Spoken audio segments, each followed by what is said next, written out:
తెలంగాణ భవన్ వేదికగా రేవంత్ రెడ్డి ప్రభుత్వంపైన హర్ష రావు తీవ్రస్థాయిలో విరుచుకుపడ్డారు. మాటల తూటాలతో పాటు గణాంకాలతో సహా సర్కార్ను కార్నర్ చేశారు. అంతకుడే సంతాప సభ పెట్టినట్లుగా ఉందని సీఎం పైన ఘాటు వ్యాఖ్యలు చేశారు తన్నీరు. అసలు హరీష్ రావు లేవనెత్తిన అంశాలేంటి? కాంగ్రెస్ ప్రభుత్వం ఎందుకు ఉక్కిరిబిక్కిరి అవుతుంది? తన్నీరు సవాల్పైన రాజ్ న్యూస్ స్పెషల్ డ్రైవ్. జాబితాల నిషేధిత జాబితా వ్యవహారం ఇప్పుడు రాష్ట్రంలో హాట్ టాపిక్. ల్యాండ్ సీలింగ్ చట్టం, భూముల నిషేధిత జాబితా అంశంపైన కాంగ్రెస్ ప్రభుత్వాన్ని బీఆర్ఎస్ టార్గెట్ చేసింది. ఇక రిజిస్ట్రేషన్ ఫీజు చెల్లించిన తర్వాత భూమి ప్రొహిబిషన్లో ఉందని చెబుతున్నారని విమర్శించింది. 20 ఏళ్ల క్రితం ఉన్న భూములను ఇప్పుడు ప్రొహిబిషన్లో పెట్టడం ఏంటని మాజీ మంత్రి హరీష్ రావు ప్రశ్నలు సంధించారు.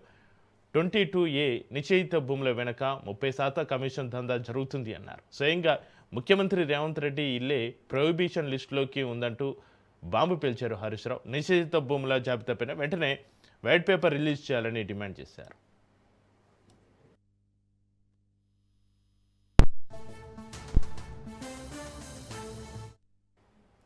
మరోవైపు తెలంగాణ నీటి హక్కుల అంశంపైన కాంగ్రెస్ ప్రభుత్వంపైన బీఆర్ఎస్ విమర్శలు గుప్పించింది. జీఆర్ఎంబీ, కేఆర్ఎంబీ సమావేశాలు వాయిదా పడ్డాన్ని తమ పోరాట ఫలితంగా అభివర్ణించింది గులాబీ దళం. తెలంగాణకు చెందిన 7 ప్రాజెక్టుల అంశాలను ఎజెండా నుంచి తొలగించాల్సిందేనని డిమాండ్ చేసింది. అలాగే రైతు బీమాకు బ్రేకులు వేయడం, రైతు బంధులో కోతలు పెట్టడం పైన రేవంత్ సర్కార్ తీరును ఎండగట్టారు హరీష్ రావు. రైతు సంక్షేమ పథకాలను కాంగ్రెస్ ప్రభుత్వం కావాలని కుట్రపూరితంగా నిర్వీర్యం చేస్తుంది అన్నారు. ప్రపంచానికి ఆదర్శనమైన రైతు బీమా స్కీమ్ ఆగస్టు 13 నుంచి ఆగిపోవడానికి కారణం ఏంటని మండిపడ్డారు. అబద్ధాల పునాదుల మీద పాలన నడుస్తుందని తన్నీరు ఎద్దువచ్చేశారు.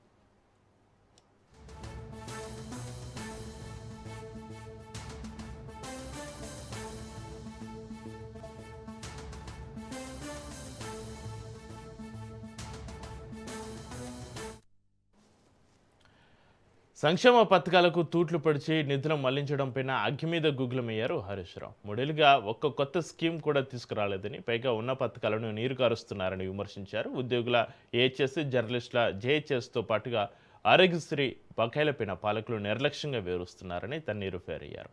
ఎస్సీ కార్పొరేషన్కు 3 సంవత్సరాల్లో 5,400 కోట్ల రూపాయలు కేటాయిస్తే కేవలం 74 కోట్లు మాత్రమే ఖర్చు చేశారని ఆయన గుర్తు చేశారు.